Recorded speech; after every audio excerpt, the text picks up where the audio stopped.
the rolling hills near Barnstaple, North Devon, where the River Tor flows its silvery path and ancient oaks stand like sentinels against the sky, lies Brynsworthy House, a Georgian manor shrouded in ivy and mystery, its weathered stone facade bearing the scars of time.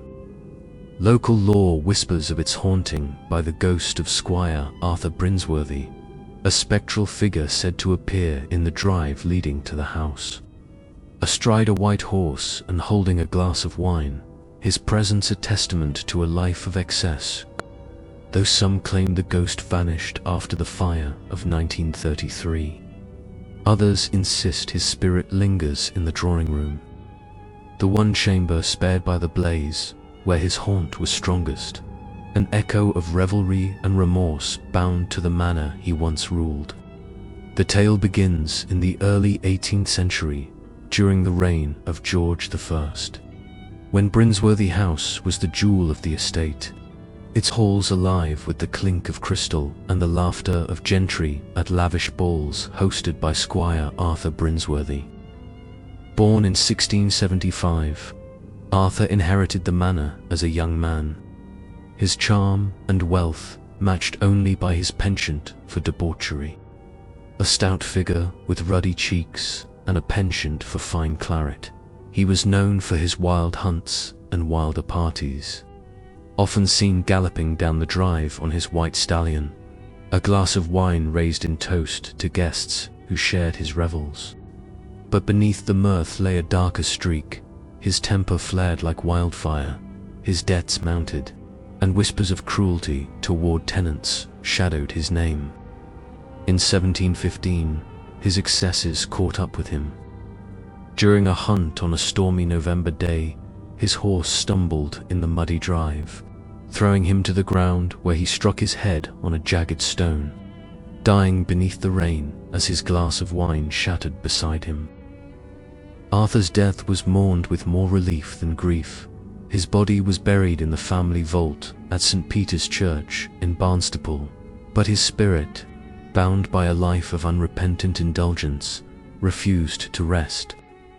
By 1716, tenants and servants reported a ghostly figure in the drive, a man in a velvet coat astride a white horse, holding a glass of wine, his ruddy face alight with a spectral glow as he galloped silently before vanishing into the night. The apparition appeared most often at dusk, particularly in November, the month of his death, and always in the drive leading to the house, a path he'd ridden countless times in life.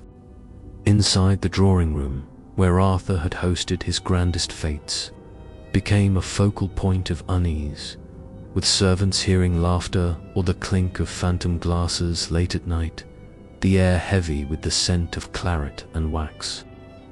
In 1756, a groundskeeper named Josiah Lethbridge, tending the estate at dusk, saw the squire in the drive, his white horse gleaming like moonlight, the glass of wine raised as if in toast, before he vanished mid-gallop near the manor gates, leaving Josiah trembling as he recounted the tale at the Barnstaple in 1823, a maid named Patience Gooding, fetching coal from the drawing room at midnight, heard disembodied laughter and saw a flicker of candlelight where none burned.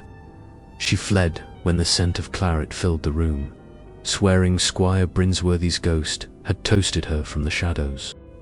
By the 19th century, the haunting was a staple of North Devon lore, though few dared linger near the drive after dark, fearing the squire's spectral gaze. The fire of 1933 changed everything, or so it seemed. On a frigid February night, a spark from the drawing room hearth leaped to a tapestry, igniting a blaze that tore through Brynsworthy House. The fire gutted much of the manor, bedrooms charred to ash, the grand staircase reduced to cinders, but the drawing room, miraculously, remained untouched, its oak panels and gilt mirrors gleaming as if the flames had parted around them. The family escaped, but the house was left a hollow shell, its roof collapsed, its grandeur marred. In the aftermath, sightings of the squire in the drive ceased. Some believed the fire had banished his spirit, its ferocity a purgation of his restless sin. Yet whispers persisted among the villagers that his ghost lingered in the drawing room, the one space spared by the blaze where his revels had burned brightest in life. In 1955, after the manor was rebuilt and sold to a new owner, a retired naval officer named Nicholas Hawker, the drawing room became a focal point for unease. Nicholas, skeptical of ghost stories, dismissed the tales until one November evening when he lingered late in the room, sipping brandy by the fire. At midnight, the air grew heavy with the scent of claret, and a faint laughter echoed, a jovial sound tinged with menace, followed by the clink of phantom glasses. No figure appeared, but Nicholas felt unseen eyes upon him, his brandy glass trembling as the laughter faded, leaving only the crackle of the fire. He spoke of it to no one, though his wife, Charity, noted his reluctance to enter the drawing room alone after dark. In 1979, a visiting cousin named Rufus Chugg, staying at Brynsworthy for the holidays, ventured into the drive at dusk on a dare. November again, the month of the squire's demise. To his astonishment, the ghost appeared, Arthur Brynsworthy astride his white horse, glass of wine raised, his velvet coat shimmering in the twilight.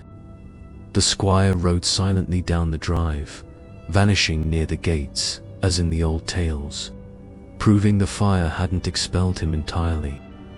Inside, Rufus heard whispers of laughter in the drawing room later that night, though no further apparitions greeted him.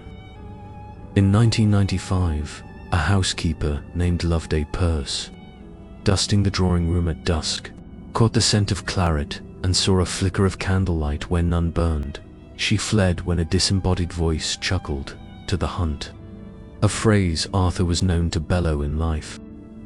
Today, Brynsworthy House stands as a private residence near Barnstaple, its rebuilt wings blending with the remnants of its Georgian past.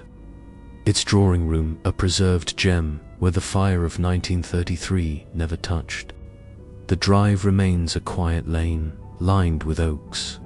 And though sightings of the squire have dwindled, some, like Nicholas's descendants, claim to hear laughter or smell claret in the drawing room on November nights. The ghost of Brynsworthy House endures, an echo of Squire Arthur. Astride his white horse, or toasting in the shadows, his love of revelry binding him to the manor he ruled, a spectral vigil unbroken by fire or time in the haunted heart of North Devon. Many thanks for treading this tale's dark path. If its chill gripped you, like, follow, subscribe, and comment below.